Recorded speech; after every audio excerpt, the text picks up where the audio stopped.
Clean up for the rest of your life, parasite.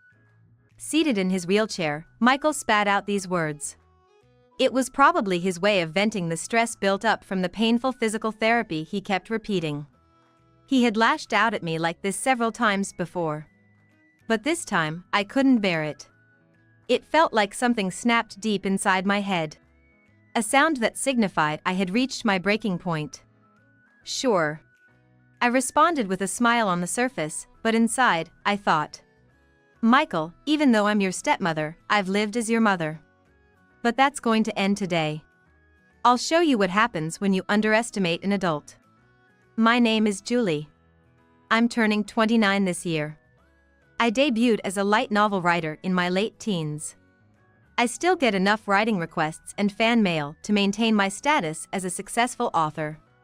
Especially in the past 2 or 3 years, I've been taking on more romance novels targeted at adults rather than young people. I met Chris through an arrangement. Given my profession as a writer, there were hardly any romantic encounters. Worried, my parents introduced him to me. That's where I met Chris. Chris was divorced and came into the marriage with an 11-year-old son, Michael, which made me feel uneasy. Chris and I have a 7-year age difference. We bought a used home right after getting married and lived there together. Chris was popular among the neighbors. An older husband is so reliable, isn't it? Yeah. I forced a smile during interactions with the neighbors. In truth, I had never found Chris to be reliable. Because Chris. Hey Julie, come here for a sec. All right. I cut short the chit-chat and hurried over to Chris. I was relieved on the inside. Small talk isn't really my thing. What were you guys talking about? Nothing important. What's up? I asked, and Chris's eyes lit up. I've written a new piece. Introduce me to the publisher, will you? Sure. Here we go again. I could feel my expression darken. Chris aspired to be a writer. Like me, he had been aiming for newcomer awards since his teens. But he hadn't managed to debut yet. And it's unlikely he will in the future. It's a piece I'm really confident about. Can I read it? Of course. Chris smiled proudly. But that smile would soon twist into anger. I went back to the study and looked over the manuscript Chris had given me. It was no good, as usual. I felt bad for Chris, who was nervously sitting in the chair, but I had my reputation to consider. Especially because we're family, I can't play favorites. I can't introduce this to the publisher. Why not? As expected, Chris exploded in anger. I sighed. Chris's writing was immature. He hadn't even followed the basic rules of manuscript formatting. There were so many typos and errors that I was holding my head in my hands while reading. I've told you there are rules to writing. I don't care about that. Even when cautioned, Chris simply wouldn't listen. You should study more about writing expressions. Read books. I'm a working adult. I don't have time to read books. His words spiked with resentment. I grimaced involuntarily. I was reading books even when I was busy studying for exams. During commutes, whenever I had a moment. Enough already. That's how he always ends our conversations unilaterally. Reliable because he's older? That's ridiculous. Chris is childish. He can't accept his own shortcomings and explodes when they're pointed out, just like a spoiled child. You're just jealous of my talent. It's not like that. In truth, I've never seen any literary talent in Chris's work. Because it would be too harsh to tell him that directly, I've been troubled by it. Yet, Chris starts making claims that are convenient for him again. This time, I'm gonna have your editor look at the manuscript directly. Stop it! I don't want to trouble the editor as well, not just me. Just as I thought this, I heard footsteps in the hallway. Dad. Hey, Michael. Welcome back. Chris quickly cheered up in an instant. I'm always surprised by how quickly he can change his mood. I got an essay assignment at school. Write it for me, Dad. Write it yourself and don't cheat. I immediately said. Michael is Chris's son. Perhaps because of his difficult age, being 11 years old, Michael's attitude towards me, his stepmother, is very harsh. Even now, he snaps back with harsh words, I didn't ask for your opinion. Old lady, just go and play with your computer in your study. Old lady! That struck me subtly. But this is not the time to be upset. Chris, who is soft on his son, might end up writing the essay for him. Despite that it would hinder Michael's growth. I'm not playing on the computer. Writing novels is my job and getting paid to write essays, what a sweet life you have. Michael wouldn't take anything I said seriously. I like Dad's writing better. Oh. That's my boy. Can't let down a fan. Guess I have to chip in. Yay! Once again, Chris was swayed by Michael's obvious flattery and took on the task of ghostwriting. Father and son. It's fine that blood-related father and son get along well. But I am also a part of this family now. It's frustrating that my opinion is completely disregarded. That night, I finished writing my novel. After revising and ensuring there were no issues, I closed my laptop. Finally done. I'll submit the manuscript to my editor tomorrow. Thinking this, I headed to bed. Sleep came almost as soon as I collapsed into bed. Next thing I knew, it was the morning of the next day. Oh no, I need to do the laundry. I jumped out of bed in a hurry. Looking at the clock, it was just in time. Isn't the food ready yet? I heard Chris's grumpy voice. While putting on my apron, I rushed into the kitchen. Wait, I'm making it now. Not impressed that you slack on housework just because you're a writer. Chris threw in a snide remark at the perfect moment. I was making fried eggs in the frying pan. In the midst of it, I said, it's been tough with the deadline coming up. Deadline? So you've submitted the manuscript? That question felt odd. Chris usually shows no interest in my writing. Why today?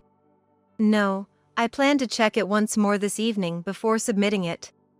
Huh. While I answered somewhat skeptically, Chris gave a distracted response. Even though he was the one who asked.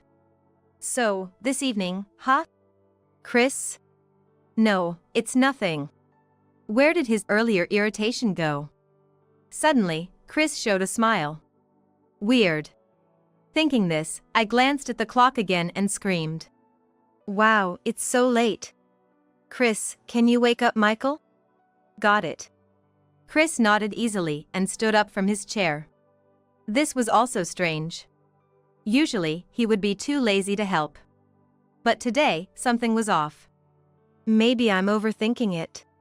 I convinced myself as I finished preparing the meal. By the time breakfast was laid out on the table, Michael was also seated. He seemed still sleepy, rubbing his eyes frequently. Yet, he didn't forget to throw a dig at me. It's all just lazy food. I cooked the eggs and soup, you know? No response came. Ignoring me, Michael started eating, and I sighed. That was the moment. Ugh. Chris? What's wrong? Suddenly, Chris started clutching his head in pain. Startled, I stood up from my chair. Are you feeling sick?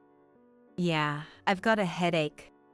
If it's bad, maybe you should go to the hospital. I'm fine.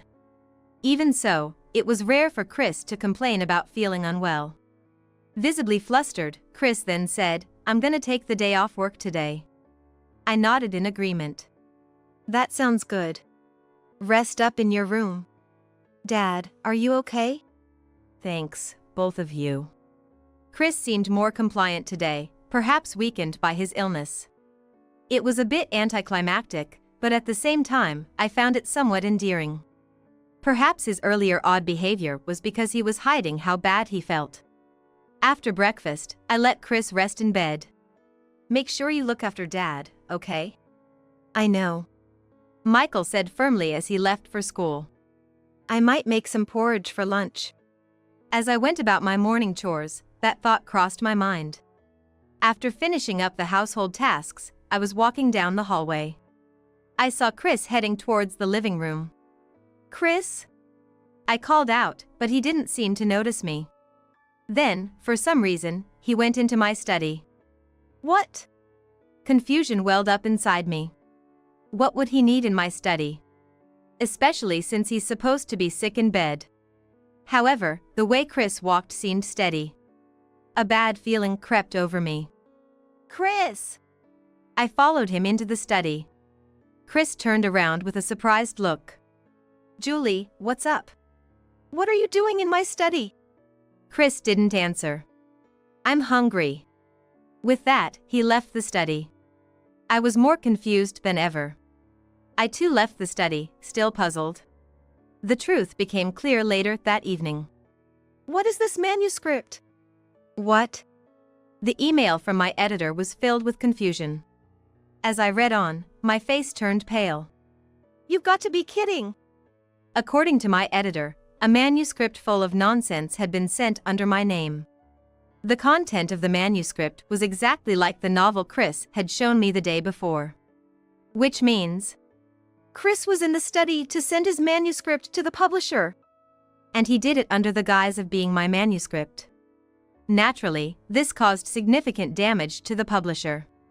And it was a situation that could cost me my reputation. This piece cannot be published as a new work. Don't publish it. That's not my manuscript. I hurriedly typed my response. It seems someone I know impersonated me and sent the manuscript. I couldn't bring myself to say it was my husband's doing. I resent my own manuscript again and sighed. Chris, what were you thinking? I felt like holding my head in my hands. It seems Chris used a fake illness to create an opportunity to send his manuscript. And he took advantage of me being busy with housework to send it to the publisher. I said I'd submit the manuscript this evening. Thinking this far, it felt like a poorly written novel. I wished it were a lie. I wanted to believe that all my suspicions were too much, and Chris was genuinely ill. But there was Chris, chatting and laughing with Michael as they returned home. That woman totally fell for it. That's my dad. I bet the publisher's folks are freaking out right now. Yeah. I felt dizzy after overhearing their conversation. Yes. They were indeed shocked. At a terrible quality. I nearly lost the trust of my editor because of what Chris did. Now I'm a debut writer too. You'll surpass that old lady soon. The two laughed loudly. I crouched in the shadows, tears of frustration streaming down my face. No matter what I say, it won't get through to those two. And, as expected, Chris started frequently sending his own manuscripts from my computer to publishers without my approval. Of course, none of them got the green light. I was the one who ended up having to apologize. I'm sorry. I typed out an apology and wondered why I was still with such a person. Michael was still discontented that his father hadn't made a professional debut. He took out his frustration on me, an active writer. I can't believe your work won an award. Did you use a bribe or something? He would say such things openly even when I was around. Michael. I don't approve of you speaking so ill of Julie so loudly. Chris would ostensibly defend me, but I had no illusions about his true feelings. He was with me because I was a writer. And he was using that to try to become one himself. That much was clear from the recent manuscript incident. That's why Chris had no intention of divorcing me. He would reprimand Michael when I was around. But when I wasn't, they'd both talk down to me. Why did I even end up with such a person? Lately, while doing housework, that's all I could think about. I could no longer trust Chris. And Michael had no endearing qualities. He never warmed up to me. That was to be expected. To Michael, I was just a stepmother. But having my work insulted was more than I could bear. My work is like my child. I couldn't stand to have it spoken ill of. Maybe I should just leave? Eventually, I even started muttering such things to myself. But if I chose divorce now, what would my parents think? That was the only thing holding me back. Then, suddenly, the call came. Hello? What? Michael's been in an accident. It was during Michael's time to head home from school. The teacher, sounding panicked, explained that Michael had tried to cross the street against the signal and been hit by a car. Honestly, jaywalking was partly to blame for his own misfortune. But any such sarcastic thoughts vanished the moment I saw him at the hospital. "Michael!" "Don't look at me." He was trying to be tough, but he was still just a kid. Michael lay in the hospital bed, heavily bandaged. His arms and legs were securely fixed with bandages. Probably, only his neck could move freely. It was a terrible sight. He's been conscious since he was brought in. But because the injuries were severe, emergency surgery was necessary. He had just woken up from the anesthesia. The attending doctor continued. "He will need to stay in the hospital and undergo physical therapy to walk again." "How much will that cost?" I asked hesitantly. Hearing the word surgery had drained the color from my face. Plus, with the impending hospital stay, I wondered how much it would all cost. I hoped it would be an amount manageable with our combined incomes. "It's not about you, but about money, huh? If we don't have the money, you can't get physical therapy," I retorted, and Michael fell silent. In the meantime, I contacted Chris. He was supposed to still be at work. After the call went through, I heard Chris's voice. "Julie? What's going on at this hour?" "Actually." After I explained the situation, Chris was lost for words for a moment. His own son had been in a traffic accident. His agitation was surely greater than mine. Eventually, Chris said in a trembling voice, "Is Michael okay?" "Yes, he's fully conscious now." "Want to talk to him?" "Sure." I brought the phone to Michael's ear. "Dad." Michael cried out for his father, then started sobbing. Chris seemed at a loss for how to react. I continued to receive explanations from the doctor. About the cost of the surgery, the procedures for hospitalization, and the details of the physical therapy. I had to understand all this and respond while nearly panicking. "So, first about the cost of the surgery." It seemed that Michael, still crying, wasn't hearing any of this. I decided to first figure out how to cover the quoted costs. Of course, paying the full amount at once would be difficult. I chose to arrange a payment plan with the hospital. Exhausted after completing the arrangements, Chris arrived. "How's Michael?" "He seems to have fallen asleep." "I see." "At least he was alive," Chris muttered, tears glistening in his eyes. "About the costs of the surgery, they're going to be drawn from my account for now." What's with that reaction?" I had a bad feeling. As I involuntarily frowned, Chris predictably began to say something. "I've got a car loan, you know." "So, Julie, could you pay for Michael's surgery expenses?" "What?" I was bewildered, having thought that we would manage together with our combined incomes. However, even half a month later, there was no sign of Chris paying any hospital-related expenses. "Well, it's nice having a wife who's a successful author, financially reliable and all," he said with a smile. I was dumbfounded. At the same time, I found myself contemplating the divorce papers I had hidden in a drawer. If I divorce Chris now, what will happen to Michael? Though he is my stepson, I have treated him as my own. Leaving him and walking out would seem heartless. But clean up for the rest of your life, parasite. That's what Michael said to me when I visited him. Physical therapy had already started by then. Because he was forcing his impaired body to move, the pain seemed to be considerable. With that context, Michael had been in a bad mood ever since starting physical therapy. I thought it must be hard on him. So, I had overlooked a lot of things. But even I have my limits. And today, I had reached them. All right. My voice was surprisingly cheerful. I had been agonizing over whether to divorce Chris for Michael's sake. What a foolish waste of time. I won't be visiting you anymore, so rest easy. Yeah, and don't ever show your face here again, old lady. Unaware of everything, Michael said this triumphantly. I no longer hesitated. I won't be paying for the surgery anymore. Please send future bills to Chris. I had already informed the hospital. The process was still troublesome, but a stronger emotion was driving me. Anger. Both the irresponsible and childish Chris and Michael, who defiantly opposed me without reason, could do as they pleased. After returning home, I continued with my actions. Hello? I'd like to sell my house. Could you please tell me the procedure? As I sought professional advice, I moved forward with the preparations. I had paid the down payment when we bought this house. At that point, who really is the parasite? Michael doesn't know anything, does he? I mused, almost singing. In Michael's mind, the income from my writing must seem insignificant. He must think I'm living a barely manageable life supported by Chris. But the reality is the opposite. Without the royalties from my books, our household couldn't function. Chris spends most of his income on his luxury car hobby. He completely relies on my income as an author for living expenses. And yet, he has often sabotaged my career by sending his manuscripts to publishers, hoping to become an author himself. Chris really needs to face reality. That day, I completed the procedures to sell the house.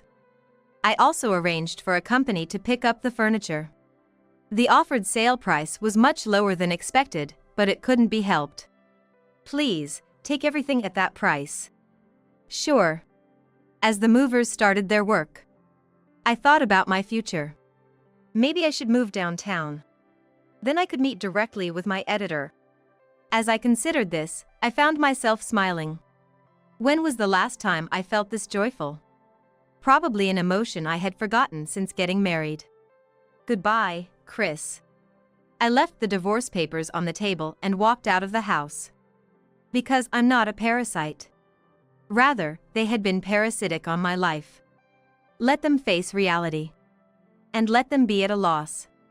Just as I arrived at my parents' home, a call from Chris came in. What's wrong? What do you mean, what's wrong? Do you even realize what you've done? Yes. I acted with full awareness. And so, I remained calm, no matter what was said.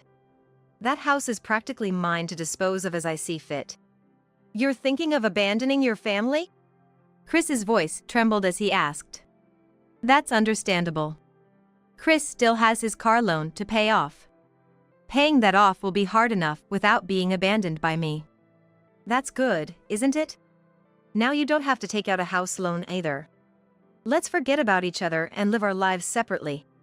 You think you can just do whatever you want? Whatever I want, huh? I couldn't help but scoff. Of all people, Chris was using that phrase. After all the whims he's indulged at my expense.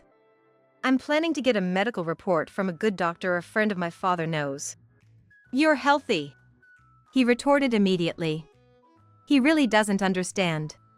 Chris, that is. Physically, I'm fine. But living with you both has done quite a number on me mentally. Since we got married, I began keeping a secret diary. It started with feelings of happiness. I wanted to document my life with my new family, a happy diary. But reality is ironically cruel. The mistreatments I've endured since marrying you are all handwritten in this diary. If I bring this to court, I could definitely get compensation. What? What have I done, you say? Chris shouted. With a dispassion that surpassed mere exasperation, I explained to him. You also sent your manuscripts to publishers under my name without my permission. Ugh! Chris groaned. There's a record of the transmissions and testimony from the publishers. There's no way out for him. Furthermore, there are many issues with Chris's behavior. With these records and a doctor's medical report, I could perfectly divorce him anytime. Even if Chris throws a tantrum. In that case, I'm prepared to go to court. You're joking, right? Come on, Julie, this isn't. I'm serious. My response was delivered with a cold determination. So, I was this angry with Chris. Discovering emotions I hadn't realized I had, I clenched my fists. That's how it is. Goodbye, Chris. Don't contact me anymore. Wait! Rethink this, Julie! Where's the need to rethink? I continued coldly. There's not a single benefit for me in staying married to you. It's just stress. You'll regret this. When I become an author, you'll see. He was still saying such naive things. Sure, there are authors who debut in their 30s. I know some people who have done that. But they put in the effort. Unlike Chris, who uses work as an excuse, not studying and trying to climb using me. I'll write an expose about how unsuitable a housewife you were. It's better if you don't. I'll hold a press conference and refute all your claims. I'm not hiding or running. I'll face it head on and win. Since my position, contrary to what Chris has just denied, is actually welcomed by the public. I didn't want to upset you by saying this, but I won a major literary award I've been aiming for years. What? When I mentioned the name of the award, Chris went silent as if frozen. Even someone like him understands the significance of that award. I have an interview lined up, and I'll announce there all the ill treatment I received from my nasty ex-husband and his son. Wait! What do you think will happen to me if you do that? Fear seeped into Chris's voice. Understandably so. The interview would be broadly covered and possibly broadcasted. If I hint at discord with my husband, the media will swarm all over it. Chris is finished. I could keep quiet about it. In return, don't call me anymore. Julie! Do you really hate me that much? His voice was soaked in self-pity. The irritation I had almost forgotten returned. Let me ask you this. Did you ever, even for a moment, actually like me? What are you saying? You never really saw me, not as a writer, but as a person. I always knew. Chris's interest was only in my social standing. That was fine. If it made my parents feel at ease. I didn't hate Chris from the start. Day by day, meticulously, the affection just wore thin. Until now. Goodbye. I ended the call unilaterally. Afterward, Chris called several times, but I didn't respond. The following days passed relatively peacefully. Trouble arose 5 days later in the afternoon. Enough already! That day, from morning, my phone had been ringing non-stop. Finally irritated, I answered and heard Michael's voice. This damn old lady! What's wrong, Michael? Although he always spoke that way, my response was tinged with a sigh as Michael furiously continued. Because of what you said about Dad, he got fired from his job. What? I hadn't actually said anything about Chris. Even at the interview, I had refrained from discussing my personal life. But thinking about it, perhaps my father might have a clue. Although he is retired now, the connections he made in his youth are still active. I had confided in my parents about the treatment I received at their house. While my father had listened silently, he might have been furious internally. And then, my father probably ended up talking about Chris, his son-in-law, to his acquaintances. That's unfortunate.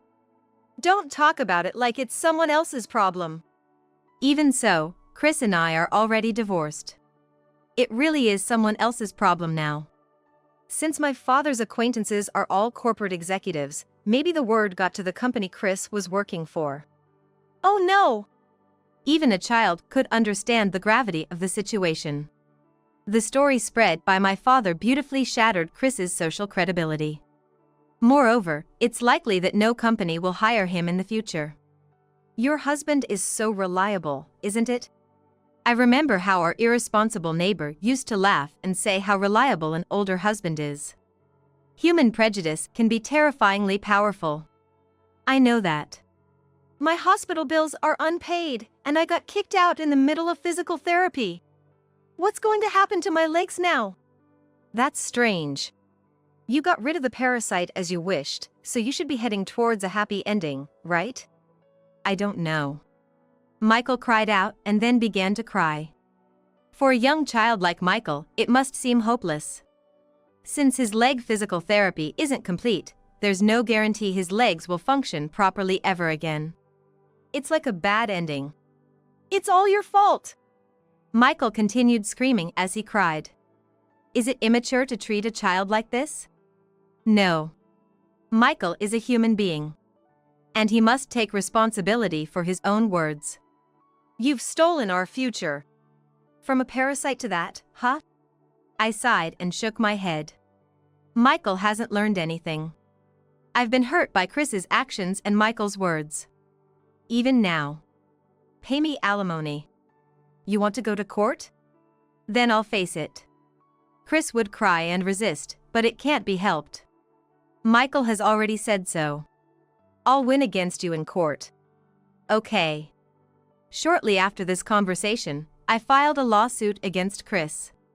An ending instigated by an oblivious Michael. Michael, what have you done? Chris was sobbing in the courtroom. The result was a resounding victory for me. Chris, already financially strained, now had to pay alimony to me as well. This wasn't supposed to happen. Michael, now visibly shaken and frightened, caught my eye. I shrugged and left. Chris apparently had to sell his beloved car. Still unable to raise enough for the alimony, he went around begging relatives and acquaintances for money. And the alimony he finally gathered meant nothing to me. If only you had apologized, that would have been enough. Neither of them ever reflected on their actions. They just cried and shifted the blame. Whatever happens to them is none of my concern now. I can't find a new job, and Michael's legs are still messed up. What are we supposed to do now? Figure it out yourself. They are adults and should be responsible for their own words. Michael's legs remained unhealed due to being expelled from the hospital, and he continues to live a life bound to a wheelchair. I can't play soccer or baseball anymore. I'm left out because I can't play with everyone. The last time Michael contacted me, he said this through tears. If they hadn't driven me away then, his legs might have healed by now. You should have thought more carefully before you spoke. It's a costly lesson. Michael lost his chance at salvation through his own words. Unemployed, Chris took Michael and moved back to his parental home. Since then, I've heard nothing more about them. I'm not considering remarriage anymore. I just happened to get a weird partner before, but even so, I don't feel like trying my luck at marriage again. Instead, I found a new hobby. Travel. Are you going out again? Yes. It's for research. I replied, though it was half for fun. Fun, as in, just going around and being curious about different places. Writers are often thought to be indoor types, but actually, it takes a lot of physical effort, and when stuck in writing, many want to just go somewhere. Not to tourist spots, but quiet, secluded places. Divorced and unburdened, I feel I can go anywhere. Well then. I boarded the train alone, looking out the window. As the train started moving, my spirits lifted. Where shall I go today?